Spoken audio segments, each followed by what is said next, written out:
It is 8:30. Good morning. How is everyone? Marteo, where's Marteo? How was everyone's weekend? Good? Awesome. I feel like it wasn't long enough. Really? Yeah? Does anybody else feel that way? I know. I feel like the vibe when I came in here this morning, everyone's like, okay, here we go. It is Monday. It's Monday. Haven't I just leave? Yeah, exactly. Didn't we just do this? Yeah, tell me about it. So, guys, I just want to tell you thanks. It really means a lot to me that you're investing in yourselves, coming here and giving up your early mornings and rearranging your routine. I've discovered about life is that your Mondays become your everyday. You notice that? It's just kind of how you come in and get ready to rock and roll is how just sort of life happens. And so I'm just grateful to have you guys here. So Marty's got some stuff he wants to share, but I have some things I want to talk about today, which is, and I'll get to that here in a second, but there are two really, really interesting stats that I heard that just kind of blew me away. First of all, how many homes were sold last year in all of the United States? How many transactions? Like 5.6 million. Right at just on the low side of 5 mil. Who knew that? Phil Spindell for the W. Okay? So there were 5 million transactions. How much money did agents spend on marketing and advertising? Oh gosh, like 16. 16 million? Come on, this is interactive. Just take a guess. You mean as an aggregate? Yeah, as an industry as a whole. Okay, probably 30, 40 million. 30, 40 million? You ready?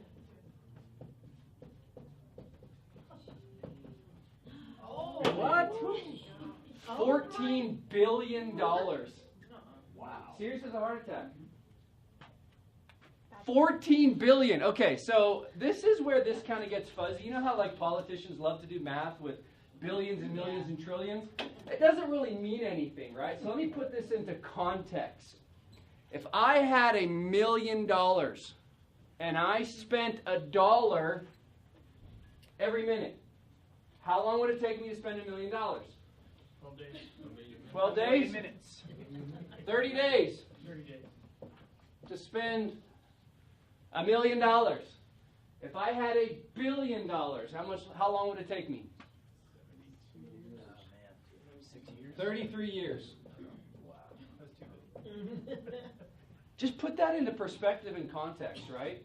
Because we are in the screen economy now, right? And so there's so much noise in the marketplace, and then that's getting flooded with that kind of cash really starts to distort your message.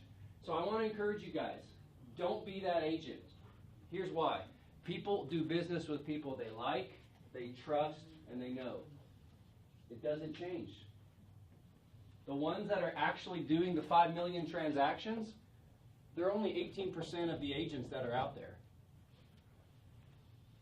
Okay?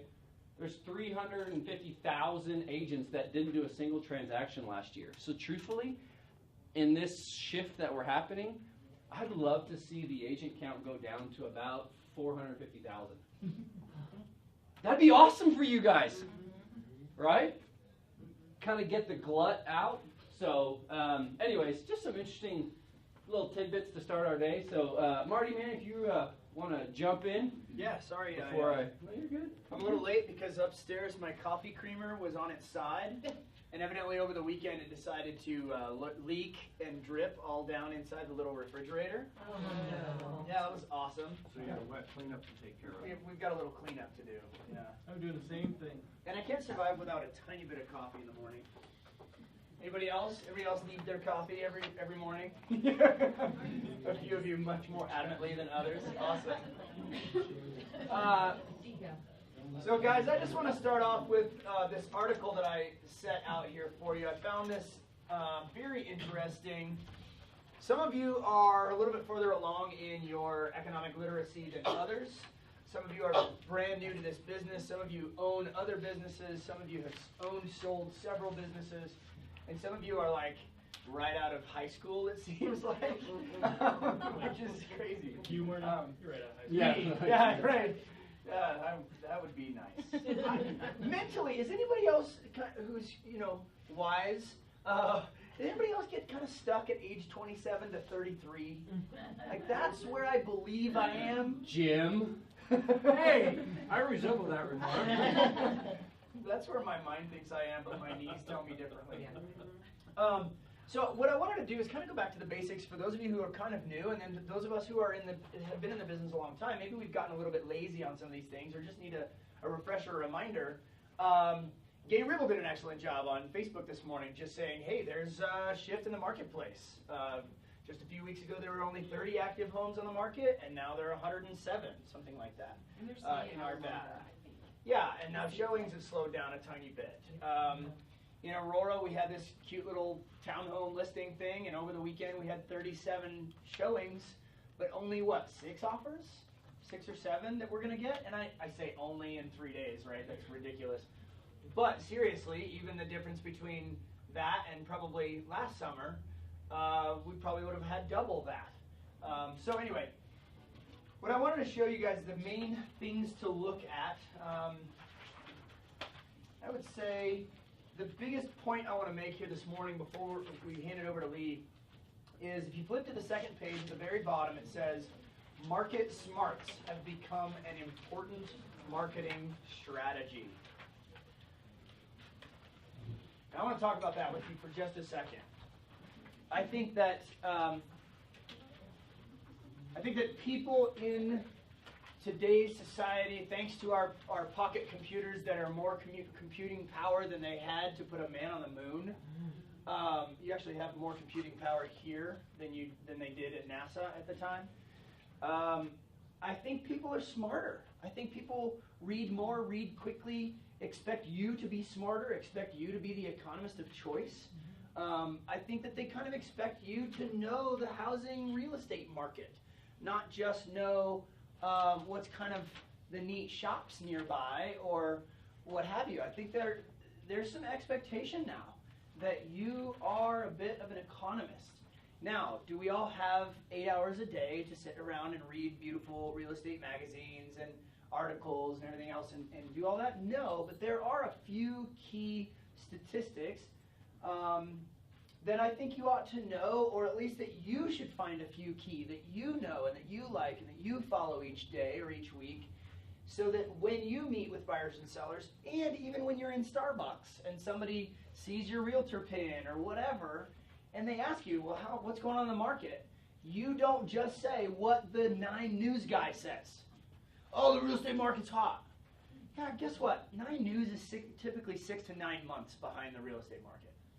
That's just the way it goes. They're slow. They want to wait and see if it's real. You, on the other hand, can know what's happening on a day-to-day basis, or at least a week-to-week basis. And you could say, specifically, 3 weeks ago in Arvada there were 30 active listings. Today there are 107. And what you're doing there is you're showing, I watch this market. I know some actual statistics of real estate. That's a better conversation than just, oh yeah, it's hot. Sellers are selling, buyers are kind of buying and struggling to buy. That's a boring conversation. So market smarts have become an important marketing strategy. Not only should you know it for conversation, but you should know it and show it. You should show it by presenting some of those market statistics in your buyer and seller consultations. Be ready to spew some statistics at your open houses, on your marketing pieces. If you have the time, energy, or money to put out other marketing pieces than eEdge, definitely bring in some local market statistics. Guys and gals that have been in the business a little while, what are some of the statistics that you follow that kind of tell you what the market is doing? I like to watch the mortgage application ratio from the Bankers Association. Okay, so for those of us in the room who don't understand why you would watch that, why do you watch that? Well, that shows, actually more on a national level than just local because it's a national organization. Yeah. But if you see that the mortgage application rate is climbing in relation to inventory, there's a lot of buyers actually seeking to purchase that are qualifying and pre-qualifying. If the rate is dropping drastically, there's a correction coming in the marketplace because people have checked themselves out of the market. There you go. It's like counting the people that walk through the door at a store. Okay, they haven't bought anything yet, but they're showing that they're interested. Guys, if you're not following mortgage application rates, you're missing out on how the demand is going. Okay, we all might do some following of the listings, the active listings, but that's our supply. So we need to know how's demand as well. Okay. What else? What are some other statistics? Yeah, Brandon. Well, in this area, we track how many new homes sold and at what prices, because the resales, that's who their competition is. So we have to be able to know that to help people price their homes accordingly on the resale values that are around the new subdivisions. Okay. And can you find that on the MLS, or do you have to find that somewhere else? What we do is we actually go to the builder, because all of them track it. They'll track exactly how many each builder sales they have, and we just get the sheets from them on a weekly basis.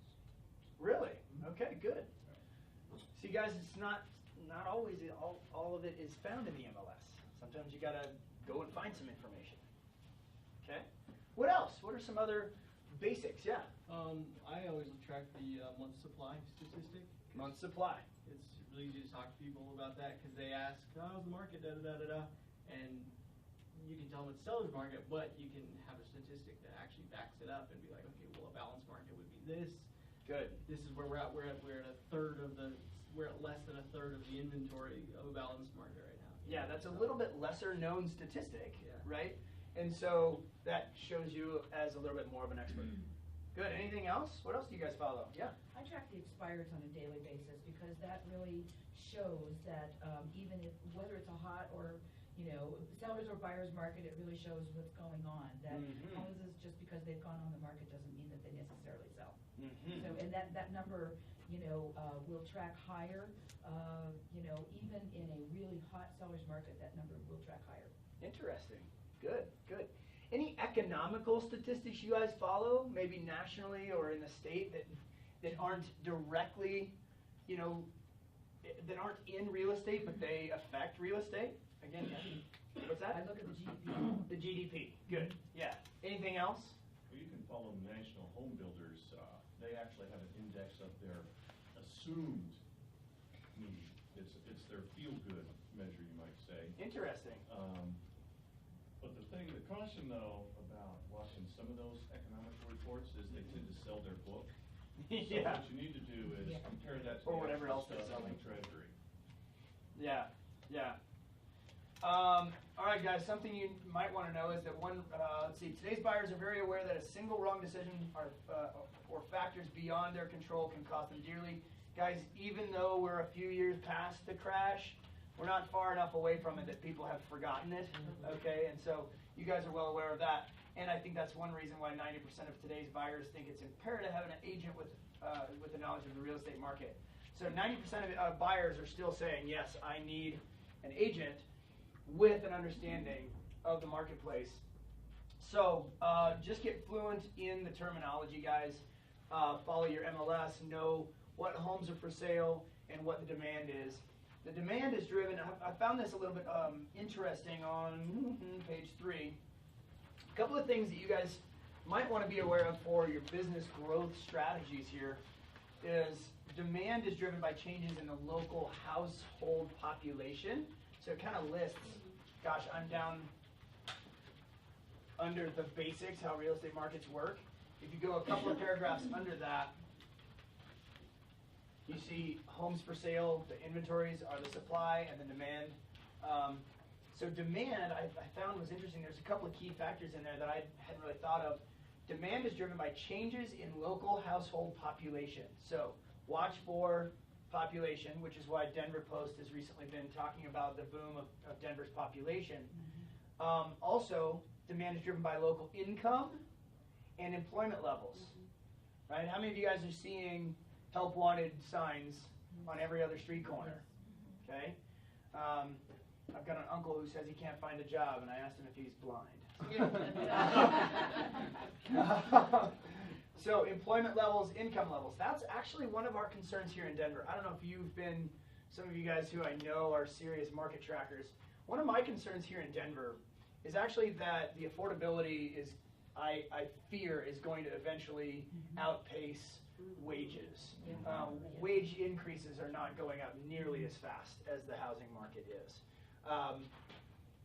People have found other ways to spend their expendable money or their cash every month in the last 5, 6, 7 years. We've all bought much more expensive computers, much more expensive cell phones, much more expensive, monthly dings on our cell phone. I remember when $25 was my cell phone bill. But now I can access like Mars on my cell phone, so I pay $100 a month. So watch out for income levels not changing quickly. Interest rates, of course, and accessibility of mortgage credit, like how easy are people borrowing money. And then, of course, local rents. Does anybody, this is a legitimate question I have, does anybody know where to find a good index for where local rents are at? I know a few years ago it was monumental that the average in Denver had gone over $1,000 a month for the first time in history. But does anybody know how to track rents? DMAR usually publishes a report. It's Okay. usually like quarterly. They'll have but it's always retro. It's like an appraisal. It's always looking Right. back. Right, and the quarterly is a little bit slow too. Anybody? No? Okay. Maybe just ask a local renter guy, your property manager. Yeah. I'm ever in a marketplace, I want to check rents. First place I go to is Craigslist.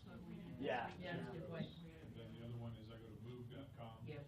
Okay. And I use that because most of the corporately owned apartment owners will actually publish their rate. Yeah, that's true. If you see that they're not publishing their rate, that means it's changed, it's going up. So you can go back to the last published rate and typically add 5-10%. Interesting. Move.com.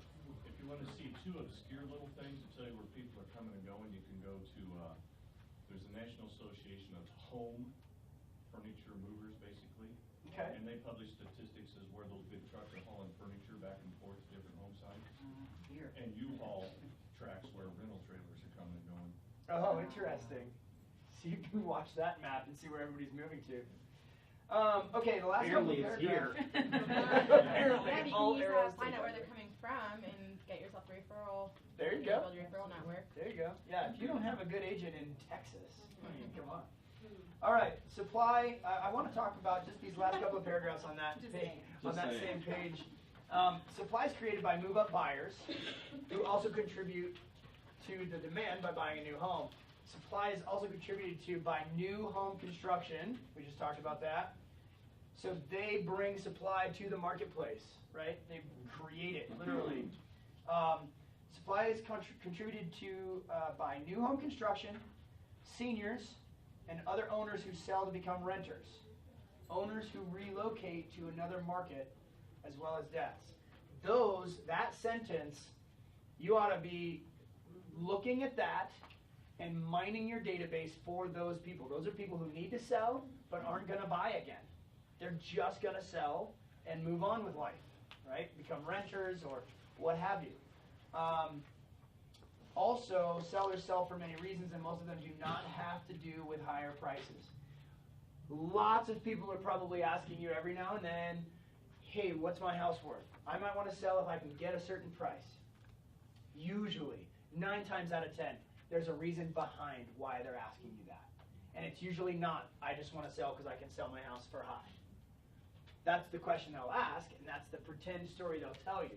But you get into a deeper, more meaningful conversation, and they will eventually tell you, well, I'm selling because, mom just died, we're going to go, do something about that, or because we're having a baby, or because we're getting a divorce, or whatever. There's usually life circumstances. Relocation, family and financial crises, they owe too much on their existing mortgage, or they need more space, or they need to downsize. No matter what prices are doing, guys, sellers still have to sell houses. So I would recommend in this current marketplace, go find people who need to sell their house, not who just want to. Okay, they need to for some internal or external reason, something happening in life causing them to need to sell. All right, guys. So moral of the story today is find a few statistics that you can follow, that you can memorize.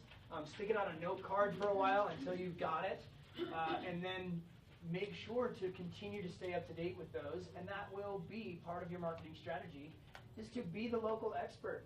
People know that houses are pretty and that they sell, but do you know anything specific that they don't know?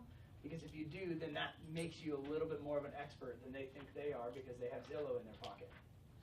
Make sense? Yeah. One key I would tell you is to, if you know the numbers and they are contrary to what is being published, be vocal about it. That Yes. will create trust. Yeah. Here's why Channel 2 News is wrong. Here's why 9 News' article is off base. Here's why the national national. market is different than the local market, which is different than this market. That's one of my favorites. My new enemy is Zillow. I mean, I just want to take them down. Yes. They're not even a freaking real estate company, you guys. They don't know what they're doing. They're an ad agency. They sell impressions to you. Right? Just saying. So, I love watching for Zillow articles that are nationally possibly accurate, because they do have professionals that do all that stuff, and saying, here's why this article is dead wrong in Denver. Because the founder sold his house for 40% less than his I'm like, estimate. I need Love for my that. listing Yeah. package. Oh my That's gosh. hilarious. Yeah. I think, well, actually, we got a listing this weekend because we shared that. We're like, here's a fun fact. And they're like, okay, we're listing. All right. Awesome. Thanks, Marty. Thanks, Marty. All right. So today, I want to talk, just as we get this week rolling, about everybody's favorite topic. Door knocking? Close. Prospecting. Starts with an F and rhymes with failure. It's failure, guys, all right? That's it, right? Who loves failure? I was thinking failure. Failure. Not quite. We all love failure, don't we? Okay, everyone got real quiet here. So, about 8 weeks ago, we started this whole thing called Mega Monday, and the first thing that we talked about was this whole concept of an S-curve, right? We remember it? Okay? The first thing in identifying, because this is all about becoming the expert. It's all about the concept of disruptive innovation, which is what is happening in our marketplaces, right? On all kinds of different levels. Local, national, all that stuff, economies, blah, blah, blah. It's overwhelming. The glut of content about being a disruptor. Innovate this, innovate that. Well, the truth of this is actually came from the 1960s. There was an economist from Harvard that had this whole concept. And so the first thing that we talked about, number one, as the individual, is taking the right risks, right? Okay? Everybody identifying, hey, I got into real estate. That's kind of risky. We've got a few people in the room, okay? Second thing we talked about is how, as you're climbing this thing, is playing to your distinctive strengths, right? Did we identify some things that we're great at, other things that we're not so great at? Okay? Yes? No? Yeah? Okay. The third thing as we're going on is as we start really getting up this steep slope, you have to get focused, embrace the constraints. Remember, we talked about what that looks like in your businesses, in your lives, all those things that really help cause you to get really hyper-focused, okay? The next thing we talked about is the whole concept of how to battle entitlement. Yeah, that was a real awkward conversation. Some actually took it to heart, I hope. The next thing is kind of that whole concept of the cha-cha-cha. You got to step down in some aspects. You got to step back. You got to actually create momentum to give yourself room to breathe and capacity to grow. All right? So the next thing that we're talking about today is how to give failure its due process. Okay?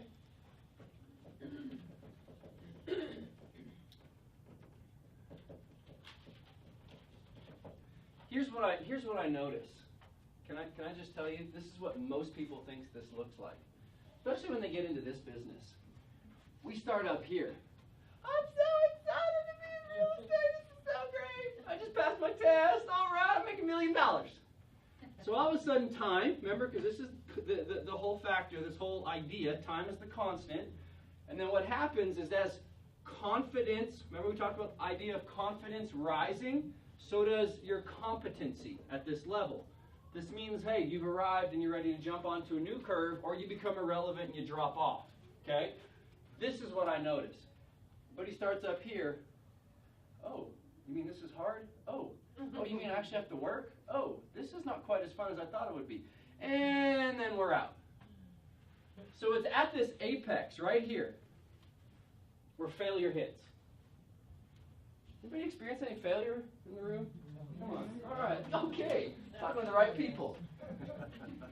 But the reality of it is that failure is normal. It's okay. So I want to give you guys some breathing room today, to help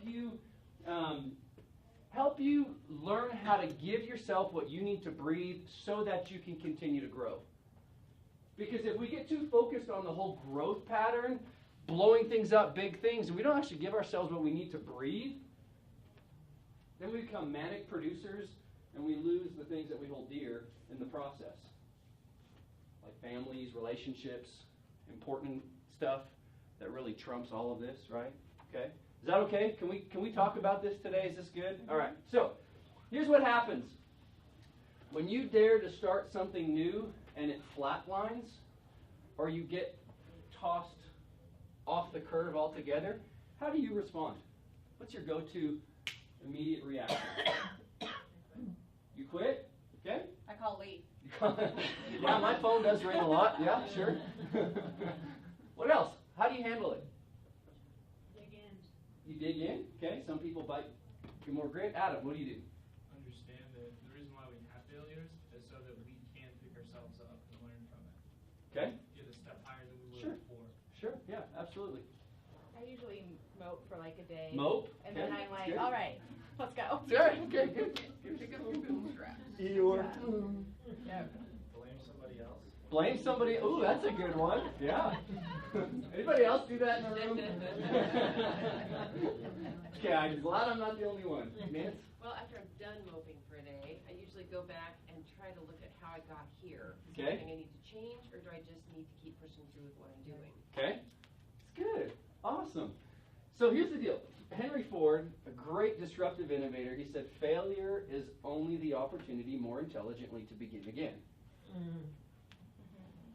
mean, this is the guy that in the 1920s, he said, okay, you have three options, black, black, or black, when he rolled out the Model T. And apparently it worked, okay? So the reality of it is that failure, we nonchalantly skip over the emotional, psychological, and practical complexity of failure. Because it's just easier, right? Pain, disassociate myself, okay, I'm going to just buckle down and pull up my bootstraps up and go for it, right? But then there's this whole disconnect from reality. Like, that was an actual event. Whether it was a deal not going through, whether it's been personal, divorce, kids. I mean, there's these events in our life that really do happen. And how we process through them on a natural level and an emotional level actually is the catalyst to get you back to the place where we're like, you're almost there. Congratulations, you failed. You're almost there. Right? It's just how we respond to it, okay? So, what happens, some of you mentioned, is that you never want to show your face again. We never want to actually, be seen in public sometimes. We'll go out and mope for a little bit because the shame associated with it actually disconnects us from the reality of that it happened. Here's a great quote. There's dignity in suffering, nobility in pain, but failure is a salted wound that burns and burns again. Yeah? It's like that thing that, just keeps reminding ourselves of. That one time when I didn't catch the touchdown pass at homecoming and right? It's like this event that we replay at such a high level. So, why do we detest failure? Why? No one wants to fail. No one wants to fail, okay. But I thought I saw everybody's hand in the room said that they did. Yeah, it's So- a matter of perspective. Okay. Different people look at unachievement Okay. differently. Okay, that's good. So some will look at it, I think the bottom line for me is, I'm not wanted, or I'm not loved. I Okay. think that's the bottom line in any human capacity. Sure.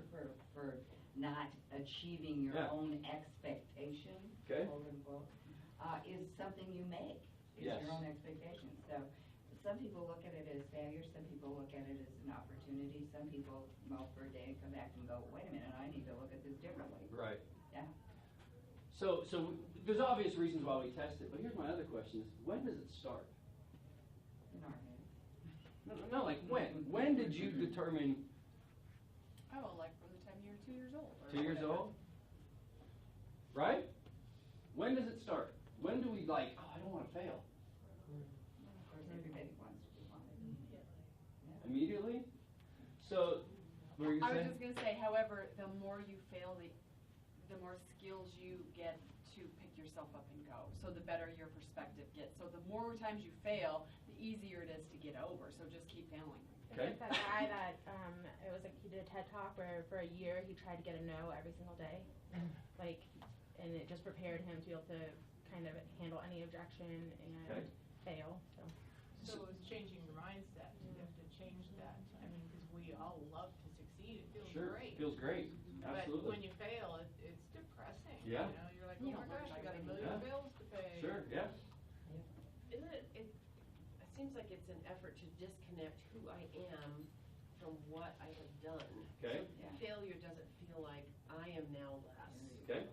It's good. Awesome. So I'm gonna pretend. Let's all go. Let's all pretend everybody in the room is in 5th grade again. Can you remember that far back? Bob? Well, you looked at me. I didn't look at you. Fifth grade Let's all is pretend really remember fun. 5th grade. So my 5th grade teacher was Mr. Benoit Mathieu. Oh, my. Yeah, he's a French teacher. So this half of the room is going to be my study.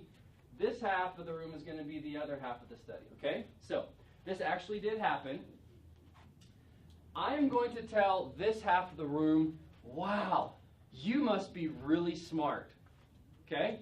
This half of the room is, wow, you must have worked really hard.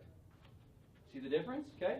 So there was a set of questions that, and this is, I'm trying to create the scene for you to help understand what this actually did happen. There was a study that was done for the 5th graders, and that same concept, wow, you must be really smart, wow, you must have worked really hard. They gave them a set of questions on the first round that any 5th grader could answer. In fact, some of the stuff my son brings home, I'm like, I don't know, you know? So it does cause me to struggle a little bit. That's why Becca hands me all the homework.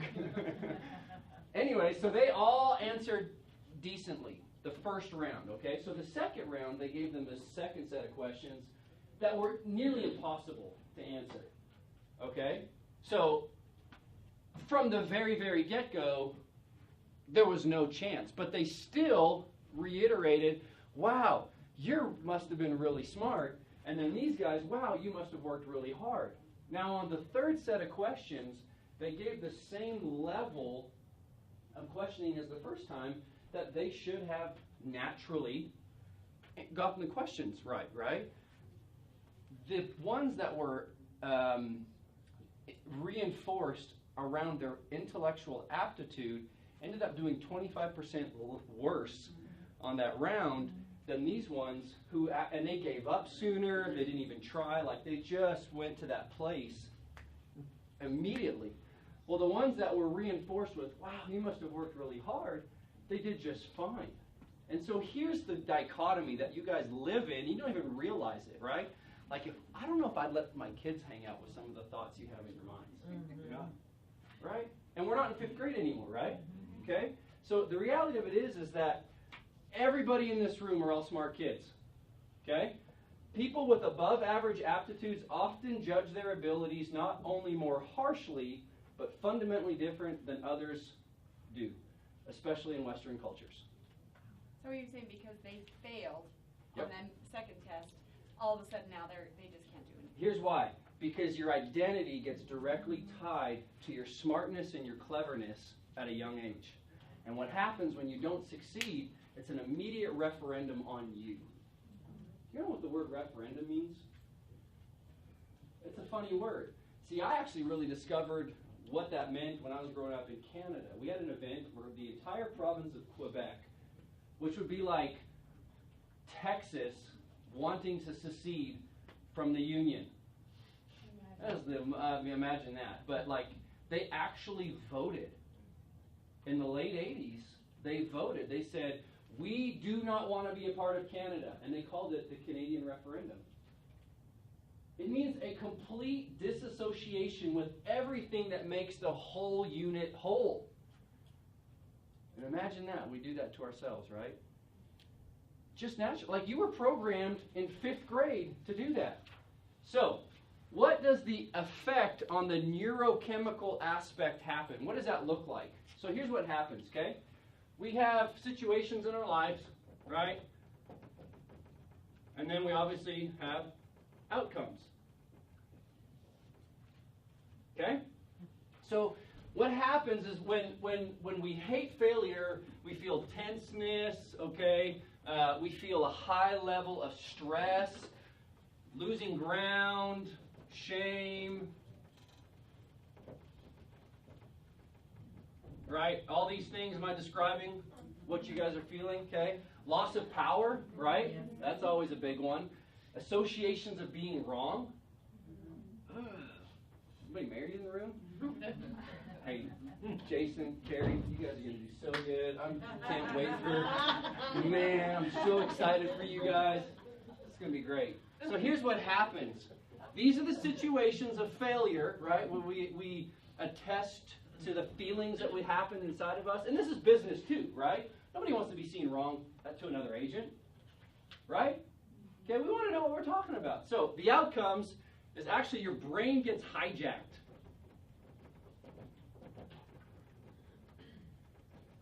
Like literally hijacked. Cortisol floods the brain. The executive functions that manage the gap between expectations and reality completely shut down. You guys heard of the concept, the amygdala, right, in your brain? This is what scientists call your lizard brain. Right?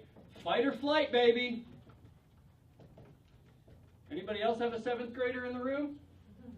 Holy cow, I thought that guy died, but apparently that lizard brain still lives inside of me when I have a 7th grader that wants to tell me certain things that I don't necessarily want to hear. Or children, period, right? Come on, guys. Those of you who raised them, you're like, oh yeah, that lizard brain's like this dragon rips itself. Like, where did my dad come from? Like, that guy lives 4,000 miles away. Right? But that's exactly what happens. As we feel these things, it happens.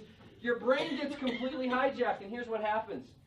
The default response, fight or continuing arguing for what we believe.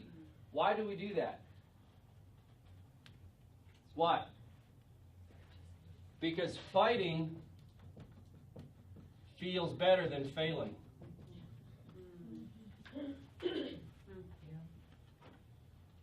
Am I just looking at the mirror today? So here's the side. What's that? We're absorbing. You're absorbing? Okay, good. All right. So here's why. Because when you argue, you win. Anybody like to argue in the room? Lisa was a lawyer. Professional arguer. Right? So what happens is when we're feeling this, oh my gosh, I'm about to fail. Oh, here's that apex point. When I argue, I win. My brain then floods with adrenaline and dopamine, which are the two chemicals that actually make us feel better. Then I feel dominant and invincible. None of you guys do that with your spouses or your significant other. None. I know that. I mean, not you people. Becca? You said when you argue, you win. That's right. What, you perceive like you My win. husband never wins. Sure. But here's the cycle, right? You start with an arguing, right? The next stage is because I want to be right. And then the next stage after I'm right, because my brain got hijacked, I become addicted to that feeling, and it starts all over again. Because I don't want to feel shame associated with being wrong. I don't want to feel shame associated with losing ground. This is how I'm handling the stress in my life. Guys, the industry we're in is stressful. Right? So identifying it now in this type of scenario will actually help you get the outcome that you really desire. Which isn't just to win, but it's to create a win-win. Ooh, where's the KW acronym for you? But the reality of it is that do you really win? If you're focused on this. Because what happens is you break disconnection, which this whole business is how we connect to others. Right? All right, I got a little quiet in here. Okay, all right. You can also put like excuses and blaming others where the argue is. Because sometimes if we feel like we have a good reason why we're failing, because it's somebody else's fault, or it makes you not take the fall so hard. Sure, absolutely. No, it's absolutely 100%. So, the fear of failure really is resulting from often unrealistic, perfectionist ideals and demands that detract you from learning, leading, which creates a lack of creativity and a procrastination. You say that again? Yeah, please. Okay. The fear of failure results from often unrealistic, perfectionist demands, which detracts you, the individual, the business owner, the person, from really learning and leading, which creates a lack of creativity and procrastination. Because what happens is your brain's been hijacked and flooded with these two neurochemicals, these two neural responses. It really shuts down your ability to think creatively. Or it's like, oh, I probably don't want to do that because I'll fail. And we procrastinate, right? Here's the deal. Learn to fail or fail to learn. It's pretty simple. Yeah. Fail quickly. Fail quickly. Yeah. How many, I always thought, but what does that mean? Get them over with. What's that? Stick your neck out as many times as you can and get it over with. That's right. Because, guys, it's not a matter of if, but when. It's going to happen. So don't be so afraid of it. Okay? Understanding this will give you the space to not allow it to be emotionally catastrophic. You need to plan to fail. It's not a bad thing. Okay? We're not in 5th grade anymore. We might feel like we are at some levels, but the reality of it is that you have to plan for it. Because when it does happen, I don't want it to be a referendum on you. I'm going to disconnect myself from everything that I'm trying to build because I failed. Who's gone there? You just created it again because you haven't recognized what you did. That's exactly it. Or you step into that same pattern, right? Because you're afraid of what? Oh, you mean my failure is not my identity? Nope. It was just an event. It's okay. So, one of the best ways that I've found for myself is that I've learned how to redefine success. Okay?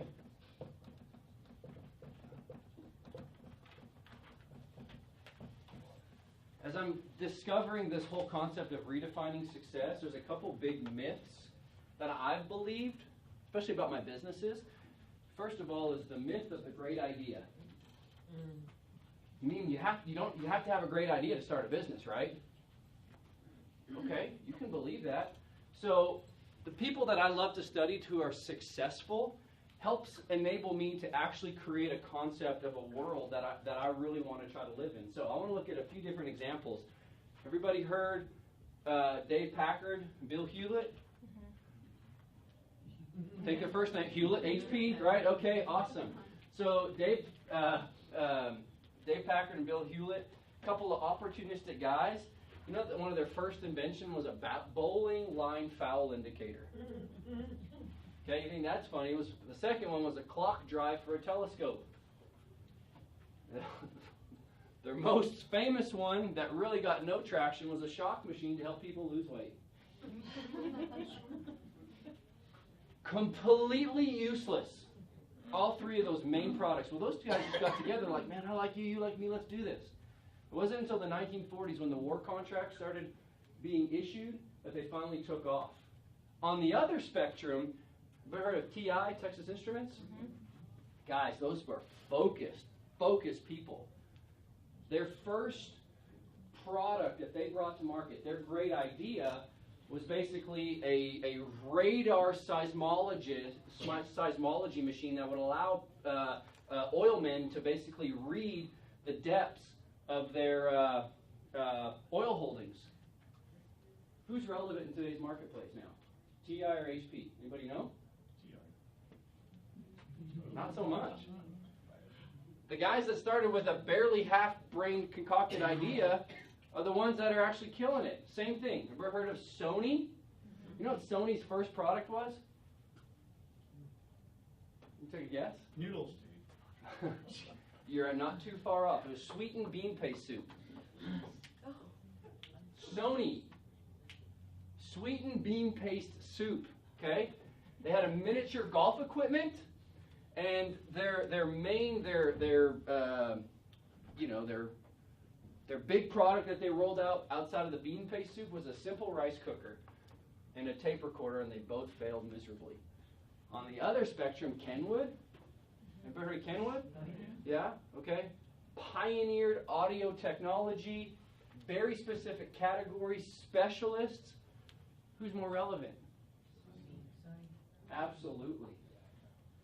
So you mean if I actually redefine what my ideas of success is and I can base it off of just like learning, how to get into the marketplace, how to have the door shut in my face, how to like hear no 1,000 times, you mean that's my best chance for success? Apparently, because 3M's the same way, Walmart's the same way, J.W. Marriott, Procter & Gamble, Boeing.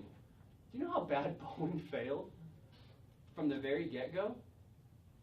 So, it's all the same pattern. So the myth is that those who launch highly successful companies, you guys are a company, right? You're a small business, usually begin with a brilliant idea, then ride the growth curve of an attractive business life cycle, right? Nope. So who knows who said this? There's no such thing as second place. Ricky Bobby. Close. Really close. Number 93. Dale Earnhardt. So according to that math, 99.9% of every single person in the world are losers, and 0.1% actually won. All my high Ds are like, well, that's my 0.1%. Right? Right? Marty? The rest of you guys. Okay. Wrong hand. What? Oh, was that the wrong hand? Well, it was to me. See? Okay. All right. So here's how I want you guys to focus on how to actually work through this whole idea of failure. First of all, number one, guys, acknowledge it. Don't be afraid. Don't be afraid of it.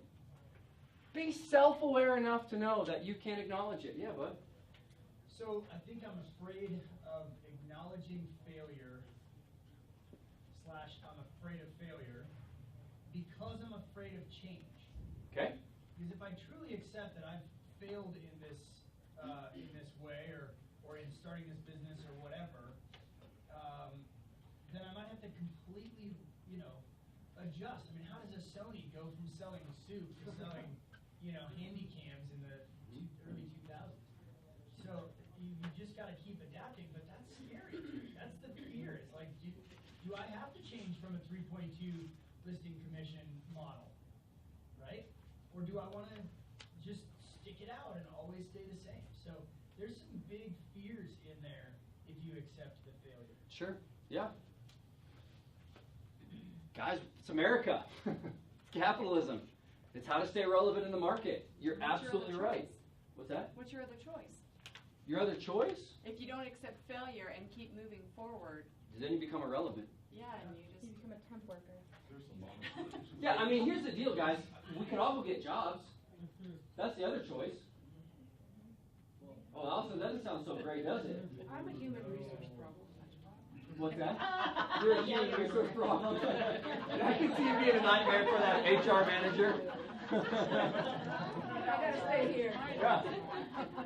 But here's the deal: is see, all of a sudden now that we're acknowledging it, it's like, okay, you know what? It's not so bad. I'm gonna get through this. But to not and pretend like it's just not even there, then what happens? What the pattern that I've seen is those that choose to not be self-aware enough of what they actually just went through become manic producers. See, I want to see every one of you guys elevate to a level where you're producing from connection, not for connection. You see the difference? See, I don't perform for value, because I already know who I am. I perform from value.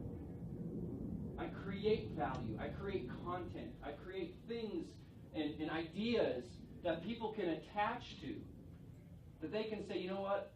Yeah, that's valuable. Awesome. But if I'm up in here doing something to create all this kind of energy, man, it burns, it fizzles out. I want to see you guys live that same level. Some of you are. Some of you tapped into it. It's because you're staying connected to not just the other people around you, but to yourself as well. And to not acknowledge it, you're doing yourself a disservice. Because the next step, guys, accept it. Sometimes you just got to sit in it for a little bit, right? Anybody raise toddlers and kids? You know what I've discovered? When they go to number 2 in their diaper, like, don't touch. Some of them, right? Some of them hated it. But there's some kids that are like, no, it's mine. And it's warm. And I love it. Sometimes you just kind of need to sit in it for a little bit. Accept the fact, okay.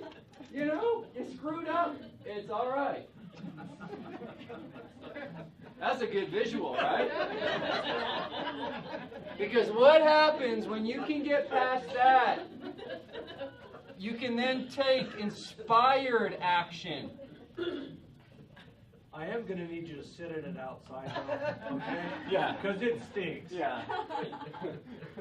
But it's funny is that here's a great, guys, at 34 years old, if I felt like I sucked at something, man, I'm walking the door, I'm kicking the dogs, and right? Mama and the kids can tell. It does stink. I may not be sitting literally in it, but man, I sure stink of it. Everybody else is. Everybody. Has anybody done that? Okay, kick the cat, dog, I don't care, whatever. Kids, but don't do that. That's just over the top. But the reality of it is that it does happen. I'm trying to create space so you can breathe around it, rather than create the referendum on you, okay? So, rather than take failure as a message that your ideas are bad or wrong, ask yourself, what have I learned that I didn't know before? Man, that really helps. How can I apply this knowledge to propel my journey up the disruption curve? Okay? One of my favorite quotes. My wife's really good about taking those little cute chalkboards, from Pinterest and stuff. You ever seen those? A little frame.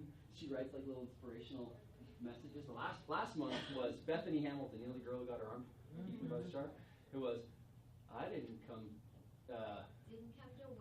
to win. I just came to surf. Oh man, you're surfing, you're winning in my books. Okay. So this week's is Nelson Mandela. I never lose. I either win or I learn. Man, that's good. Right? Bob? I have one that I learned many years ago from Zig Ziglar. Okay. I think it went, failure is an event, not a person. Not an identity. The event ended last night. Yep. Failure is an event, not an identity, not a person. Yeah. I have one that a business coach often says, when you succeed, use the F word, and when you fail, use the F word. The F word is fascinating. That's good stuff. Absolutely. All right, I'm going to wrap this up, okay? We've heard winners never quit, right? That's good old, who said that? Anybody know? Everyone? Sure. Who coined it? My football guys, come on. Vince Lombardi, that's right. But here's the deal. Winners quit all the time. They really do. They just quit the right stuff at the right time. That was Seth Godin. Winners quit all the time. If this is stupid, stop doing it. If it's not working for you, stop doing it. You know what they discovered? There's a research done out of the University of British Columbia that the ones that like so bulldog, fight down, persistence, right? And they like really sort of honor that in our cultures especially, right? That whole concept. Man, these guys are the ones who have kidney failure, heart disease, and age like you would not believe. Because it's this protein that's released. It's a C molecule of some protein in your body that actually causes you to break down. It's 2016. Stop doing stupid stuff. Okay? Is that okay? Can we? Okay. All right, Lee, I'm going to stop doing stupid stuff. Quitting or finding a new curve is actually a smart choice. And here's one thing that Marty was talking about. It's a great technique. 5 whys. It's actually Toyota, whenever they've had a product recall, they identify the problem. Okay, why did we fail? In a simple sentence. And they ask themselves why 5 levels deep. Why 5 times? Because empirically, okay, you take a problem and you break it down 5 times, you get to the root or the foundation so that you can build anew and give you the resolve to jump to a new curve. Okay? The 5 whys explore the cause-effect relationships underlying a particular problem with the goal of determining the initiating cause of the failure. Simple. 5 times. Ask yourself, why did I not get this listing? Well, blah, blah, blah. Why did that happen? Well, and then all of a sudden you're like, you know what? The problem is the guy looking in the mirror. Okay? So, does that create a little bit of space? Is that okay? All right, guys, you're going to fail, and we're going to high-five each other and say awesome. So before we leave, I want you to watch, there's about a 4-minute video. There are some people that can be a little bit of a lightning rod of, what's the word I'm looking for? Discussion? How about that? We'll put it nice and politically correct. But regardless, there's some people who've done some pretty amazing things in the social world, the business world, all that kind of stuff. So I want you to leave, just watch this, and hopefully it sinks in. Okay? Awesome. Hold on, let me turn that. Start it back.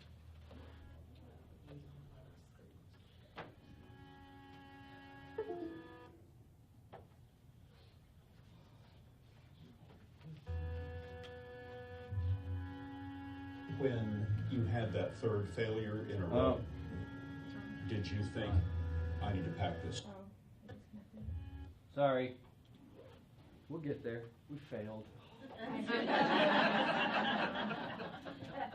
How ironic. I'm quitting my I know. Why did we fail? Well, we don't have Apple products. Why? Because Mike Wyman is not a believer. Because we're not all from Portland, according to Kathy Peters. All right, here we go. Did everybody hear it?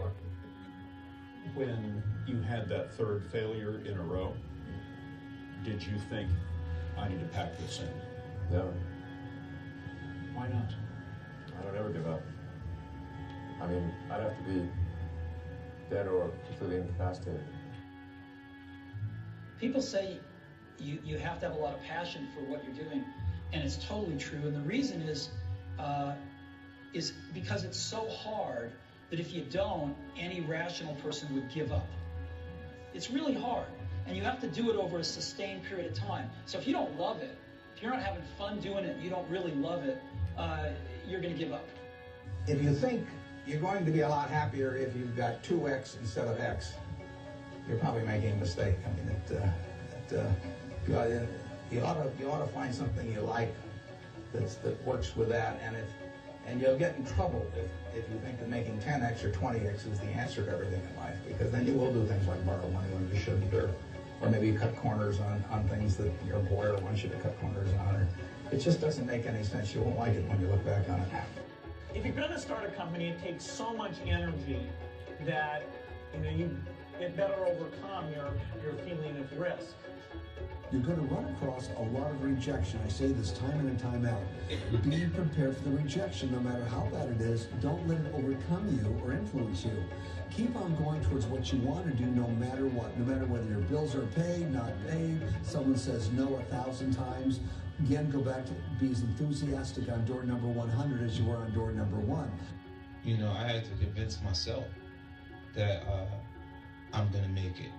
You know, regardless of how people felt at that time. And what it does is it makes you feel like, well, it made me feel like there's going to be points that people are going to mistake my confidence for arrogance, because they don't understand the process I went through and how much I had to believe in myself in order to make these things happen. I feel like you can will yourself into a good space. Like, things that are meant to happen will.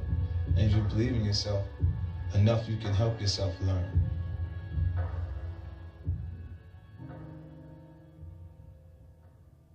Most people think, well, I'll be successful if the economy works. I'll be successful if something happens. I'll be successful if I win the lottery ticket. Look, you're not going to be successful if you don't demand it, if you literally don't stake a claim to it and say, this is mine, it's important.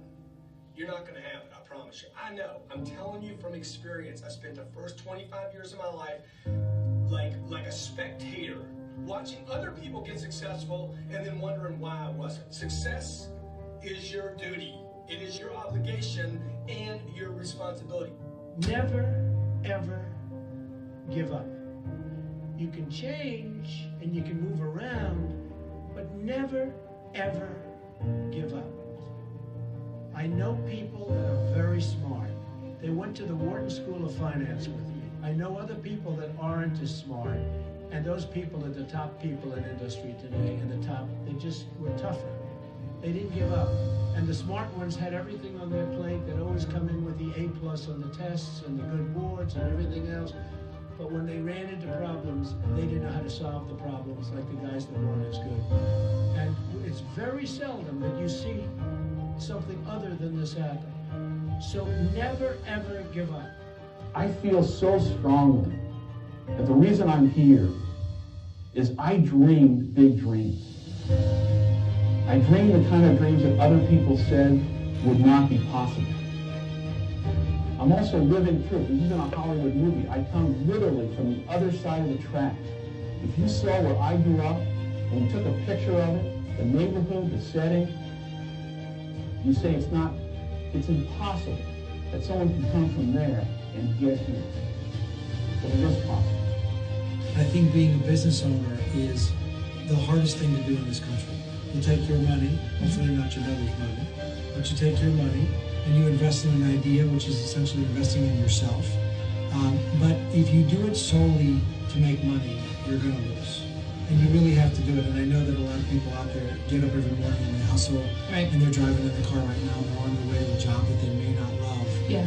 And I would encourage them just to stick to the grind. If you don't believe in yourself, if you don't believe that you can overcome obstacles, if you don't believe you have the work ethic, if you don't believe you have the inner confidence to project to other people, it'll never happen. Or project yourself to age 80, and then think back over your life. And if you're 80, what are you want to minimize the number of regrets you have throughout that period of time. I'm not going to sit inside of a corporation for 20 years. The time is now. The time is now to express and for people to believe in themselves. The time is now for it to be okay to be great. Hey, Lee? Yeah. Can I put an anchor on this? Yeah. Everybody see Bob Johnson, the founder of Black Entertainment Television? He owns the Renaissance Hotel in Interlochen. Free and clear, pays $1 million in property taxes per year on that one property. It is one of 40 hotels he owns, free and clear.